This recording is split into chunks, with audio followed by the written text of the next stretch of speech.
Hello, हमारे YouTube channel मातृभाषा संस्कारों की जर्नी पर आप सभी का स्वागत है। तो आज हम लोग पढ़ेंगे शब्द रचना प्रत्यय। जैसे इसके पहले हम लोग उपसर्ग पढ़े थे, तो उपसर्ग में क्या पढ़े थे हम लोग? शब्द के आरंभ में शब्द जोड़ करके शब्द के अर्थ में परिवर्तन या विशेषता ला दे, उसे हम लोग उपसर्ग कहते हैं। तो आज हम लोग प्रत्यय पढ़ेंगे। प्रत्यय की परिभाषा क्या है? वे शब्दांश जो मूल शब्द के अंत में जुड़कर उनके अर्थ में परिवर्तन ला देते हैं, उन्हें हम लोग प्रत्यय कहते हैं। जैसे बुला में आवा प्रत्यय लगा दिए तो बुलावा हो गया। लिख में इत प्रत्यय लगाए तो लिखित हो गया। तो ये क्या हुआ? प्रत्यय हो गया। अब हम लोग देखेंगे प्रत्यय के भेद। तो प्रत्यय के दो भेद हैं, कृत प्रत्यय और तद्धित प्रत्यय। तो सबसे पहले हम लोग देखेंगे कृत प्रत्यय क्या है। वे शब्दांश जो धातु मतलब क्रिया के मूल रूप के अंत में जोड़कर उन्हें संज्ञा और विशेषण शब्द बनाते हैं, उन्हें कृत प्रत्यय कहते हैं। अब हम लोग देखेंगे कुछ प्रमुख कृत प्रत्यय और उनसे बनने शब्द नीचे दिए जा रहे हैं। तो देखते हैं क्या है। भाववाचक संज्ञा बनाने वाले शब्द। जैसे हम लोग भाववाचक संज्ञा पढ़े हैं पहले संज्ञा में। तो क्या है भाववाचक संज्ञा? जैसे चिल्ला, चिल्ला में आहट लगा देंगे तो चिल्लाहट हो गया। तो चिल्ला क्या हो गया? धातु हो गया, आहट प्रत्यय और चिल्लाहट भाववाचक संज्ञा हो गया। इसी तरह चल, चल में न प्रत्यय लगाएंगे तो चलन हो जाएगा। अब मन देखते हैं, मन में औती प्रत्यय लगाएंगे तो मनौती। इसी तरह बुढ़ा शब्द में हम आपा प्रत्यय लगा देंगे तो क्या हो गया? बुढ़ापा। फैल, फैल में आव प्रत्यय लगाएंगे फैलाव हो गया। लग में आन प्रत्यय लगाएंगे लगान हो गया। दिख में आवा लगाएंगे तो क्या हो गया? दिखावा। लिख में आवट प्रत्यय लगाएंगे तो लिखावट बन जाएगा। हंस में ई प्रत्यय लगाएंगे तो हंसी। पढ़ में आई प्रत्यय लगाए तो क्या हो गया? पढ़ाई। तो अब हम लोग देखते हैं कर्ता का बोध कराने वाले कृत प्रत्यय तथा विशेषण बनाने वाले प्रत्यय। देखते हैं हम लोग इसी क्या है परिभाषा क्या है। चाल, चाल में उ प्रत्यय लगाएंगे तो चालू। चालू क्या हो गया? कर्ता विशेषण ना। अब हम लोग इसी तरह देखते हैं धातु गा, गा में एया प्रत्यय लगाएंगे तो गवया हो जाएगा। घट में छोटी की प्रत्यय लगा देंगे तो घटिया। देने, देने में वाला प्रत्यय लगा दिए तो देने वाला हो गया। मूल शब्द तौर में आक प्रत्यय लगाएंगे तो तैराक हो जाएगा। इस तरह घूम में अक्कड़ प्रत्यय लगाएंगे तो घुमक्कड़ हो गया। सड़ में या यल प्रत्यय लगा देंगे तो सड़ियल हो गया। बीच में औना लगाएंगे प्रत्यय तो बिछौना बन गया। लूट में एरा प्रत्यय लगाए तो लुटेरा हो गया। लड़ में आका लगाएंगे प्रत्यय तो लड़ाका बन जाएगा। रख में हार प्रत्यय लगाएंगे तो रखन हार हो गया। अब हम लोग देखते हैं करणवाचक संज्ञा बनाने वाले कृत प्रत्यय। तो करणवाचन के लिए देखते हैं करत, करत में नी प्रत्यय लगाएंगे तो कतरनी हो गया। बेल में न प्रत्यय लगाए तो बेलन हो गया। भूल में आ प्रत्यय लगाए तो भूला शब्द बन गया। इसी तरह रेत में इला प्रत्यय लगाएंगे तो रेतीला हो जाएगा। झाड़ में बड़ी उगी प्रत्यय लगा देंगे तो झाड़ू हो गया। अब संस्कृत के कृत प्रत्यय भाववाचक संज्ञा बनाने वाले प्रत्यय। भक्त में ई प्रत्यय लगाएंगे तो भक्ति बन गया। मूल शब्द क्या है? विद, विद में या प्रत्यय लगाएंगे तो विद्या हो गया। गम में हम अन प्रत्यय लगाएंगे तो गमन हो गया। इसी तरह इच्छ में आ प्रत्यय लगा दिए तो इच्छा हो गया। मिल में आना लगा दिए तो मिलाना हो गया। तो नेक्स्ट हम लोग देखते हैं आगे और इसमें देखते हैं क्या है कर्तवाचक संज्ञा बनाने वाले प्रत्यय। तो यहाँ धातु क्या है? धा, धा में ता प्रत्यय लगाएंगे तो धाता हो जाएगा। मोह में अन लगा दिए प्रत्यय तो मोहन हो गया। इसी तरह वर्ष में त्र लगा देंगे तो वस्त्र, वस्त्र हो गया कर्तवाचक संज्ञा। पढ़ में अक प्रत्यय लगा देंगे, पठ में अक प्रत्यय लगाएंगे तो पाठक हो जाएगा। त्याग, त्याग में बड़ी की मात्रा लगा दिए तो त्यागी बन गया। अब विशेषण बनाने वाले प्रत्यय, तो यहाँ धातु प्रत्यय और विशेषण देखते हैं।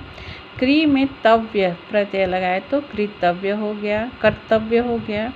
स्मरण, स्मरण में अन्य प्रत्यय लगाएंगे तो स्मरणीय हो गया। अब गा में य लगा दिए तो ज्ञ प्रत्यय हो गया। क्री में आलू प्रत्यय लगाएंगे तो कृपालु हो गया। अब हम लोग देखेंगे दूसरा तद्धित प्रत्यय क्या है। तद्धित प्रत्यय जिन शब्दांशों को संज्ञा, सर्वनाम, विशेषण, अव्यय आदि शब्दों के अंत में लगाने से नवीन शब्दों की रचना होती है, वे तद्धित प्रत्यय कहलाते हैं। जैसे भला में ई प्रत्यय लगाएंगे तो भलाई हो जाएगा, तो भला क्या हो गया, विशेषण हो गया भलाई। चचेरा, चाचा में एरा प्रत्यय लगाएंगे तो चचेरा हो गया, तो चाचा संज्ञा शब्द हो गया, प्रत्यय एरा हो गया। हिंदी के कुछ प्रमुख तद्धित प्रत्यय, भाववाचक संज्ञा बनाने वाले तद्धित प्रत्यय।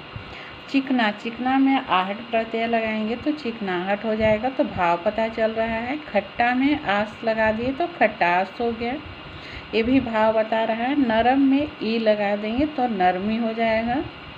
लघु में ता प्रत्यय लगाएंगे तो लघुता हो जाएगा, तो भाव दिख रही है। बच्चा में हम पन प्रत्यय लगा देंगे तो बचपन हो गया। मोटा में आपा लगा दिए तो मोटापा, ये भी भाव बता रहा है। अब हम लोग देखते हैं चतुर में आई प्रत्यय लगा देंगे तो चतुराई हो गया। नेक्स्ट हम लोग देखते हैं कर्तवाचक संज्ञा बनाने वाले तद्धित प्रत्यय। ये क्या है, मूल शब्द है तेल, तेल में बड़ी ही प्रत्यय लगाएंगे तो तेली शब्द हो गया, कर्तवाचक संज्ञा। इसी तरह लकड़ी, लकड़ी में हारा लगा दिए तो लकड़हारा हो गया। लोहा, लोहा में आर प्रत्यय लगाएंगे तो लुहार हो जाएगा। सौदा में गर लगा देंगे प्रत्यय तो सौदागर हो गया। सुख में या लगा देंगे तो सुखिया बन गया। सब्जी, सब्जी में वाला प्रत्यय लगाएंगे तो सब्जी वाला हो जाएगा। अब देखते हैं संबंधवाचक संज्ञा बनाने वाले तद्धित प्रत्यय। ये क्या है, संबंधवाचक बनाने वाले देखते हैं हम लोग। नानी, नानी में हाल प्रत्यय लगाएंगे तो ननिहाल हो जाएगा। ससुर, ससुर में आल प्रत्यय लगाएंगे ससुराल हो जाएगा। चाचा, चाचा में एरा प्रत्यय लगा देंगे तो चचेरा हो जाएगा। नेक्स्ट हम लोग देखते हैं लघुता वाचक संज्ञा बनाने वाले तद्धित प्रत्यय। जैसे लोटा, लोटा में या प्रत्यय लग गया तो लुटिया बन गया। झंडा, झंडा में ई प्रत्यय लग गए तो झंडी बन गए। इसी तरह कोठा, कोठा में री लग गया प्रत्यय तो कोठरी बन गया। विशेषण बनाने वाले तद्धित प्रत्यय, ये देखते हैं क्या है विशेषण बनाने वाले तद्धित प्रत्यय।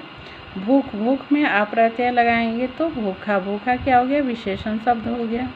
गुण में वान प्रत्यय लगाएंगे तो गुणवान बन गया। रस में इला प्रत्यय लगाएंगे तो रसीला हो गया। फल में इत प्रत्यय लगाएंगे तो फलित। हर में हर्ष में इत लगाएंगे तो हर्षित हो गया, तो ये विशेषण बता रहा है। इस तरह धर्म में इक प्रत्यय लगाएंगे तो धार्मिक बन गया। पाँच में वा प्रत्यय लगाएंगे तो पांचवा हो गया। इसी तरह कृपा में आलू प्रत्यय लगाए कृपालु हो गया। जाति में यह लगाए तो जातीय हो गया। नेक्स्ट हम लोग देखते हैं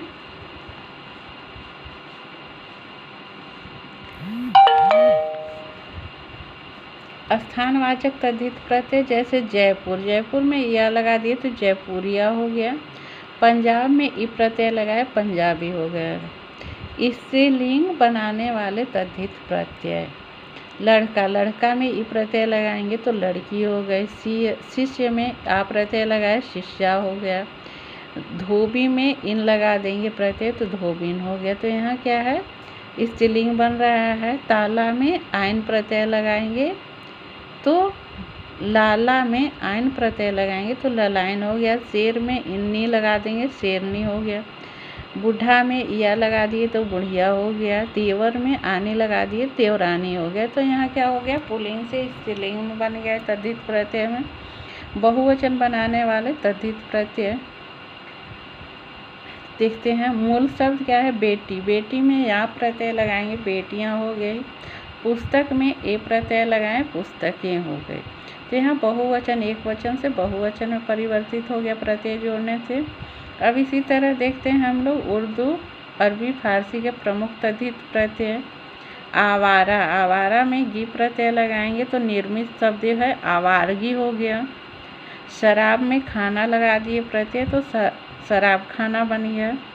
कलम में हम दान लगा देंगे तो कलमदान हो गया। कलमदान क्या हो गया, पेन रखने वाला। रोज में आना प्रत्यय लगाएंगे तो रोजाना शब्द बन गया। दादा, दादा में गिरी लगाएं तो दादागिरी शब्द बन गया। मदद, मदद में गार प्रत्यय लगाएंगे मददगार बन गया। चाल, चाल में बाज लगा दिए प्रत्यय तो चालबाज शब्द बन गया। इसी तरह हिस्सा, हिस्सा में दार प्रत्यय लगाएंगे तो हिस्सादार बन गया। दर्द, दर्द में नाक अगर प्रत्यय लगा दिए तो दर्दनाक शब्द बन गया। आदमी में खोर प्रत्यय लगा देंगे तो आदमी खोर शब्द बन गया। अब हम लोग देखते हैं एक साथ दो प्रत्यय जोड़ना, ये कैसे बनता है वो भी हम लोग थोड़ा समझेंगे। तो जैसे मूल रूप है, मूल शब्द भारत राष्ट्र। अब इसमें भारतीय य लगा दिए तो क्या हो गया, भारतीय। ता जोड़ दिए तो राष्ट्र में ता जोड़ दिए तो राष्ट्रीयता हो गया। इतिहास, इतिहास में हम इक प्रत्यय लगाएंगे तो ऐतिहासिक हो गया। और ता प्रत्यय उसमें और जोड़ेंगे तो ऐतिहासिकता। दो दो प्रत्यय पता चल रहा है। बच्चा, बच्चा में पन प्रत्यय लगा दिए तो बचपन हो गया। और उसमें फिर से आ जोड़ दिए तो बचपना। इसी तरह हम लोग देखते हैं सज, सज में आप प्रत्यय लगाएंगे तो सजावट बन गया। ई लगा दिए तो सजावटी हो गया। अकल, अकल में मंद प्रत्यय लगा दिए तो अकलमंद हुआ। अब फिर से हम ई प्रत्यय लगा देंगे तो अकलमंदी। तो दो प्रत्यय क्लियर आप लोग को समझ में आ रहा है कि दो प्रत्यय जुड़ रहा है। इसी तरह दया में आलू प्रत्यय लगाएंगे दयालु बन जाएगा। फिर से ता प्रत्यय जोड़ देंगे तो दयालुता बन गया। एक ही शब्द में उपसर्ग और प्रत्यय का प्रयोग। अब क्या है, यहाँ पे एक शब्द में ही उपसर्ग और प्रत्यय दोनों लग रहा है। तो मूल रूप क्या है, यहाँ मूल शब्द मान हो गया। मान में अप प्रत्यय लगा दी तो अपमान हो गया।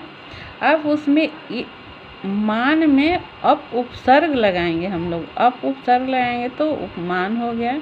अब इसमें इत प्रत्यय लगा देंगे तो अपमानित। इसी तरह तंत्र में पर लगा दिए तो परतंत्र हो गया। पर क्या, उपसर्ग हो गया। अब फिर से ता प्रत्यय जोड़ देंगे तो क्या हो गया, परतंत्रता। अब फल से हम लोग देखते हैं, फल में उपसर्ग स लगाए तो क्या हो गया, सफल। और ता प्रत्यय जोड़ दिए तो सफलता हो गया। अब श्रम में हम परि उपसर्ग लगाएंगे और ई लगा देंगे प्रत्यय तो क्या हुआ, परिश्रमी। अप्रसन्न में उपसर्ग लगेगा तो अप्रसन्न हो गया। और ता लगा दिए प्रत्यय तो अप्रसन्नता। तो आज हम लोग इतना ही पढ़ेंगे। जितना पढ़े आप लोग को अच्छे से समझ में आया होगा। और अगर ये मेरा चैप्टर पढ़ाया हुआ सबको समझ में आ रहा है तो लाइक और सब्सक्राइब भी करते जाइए। थैंक यू, धन्यवाद।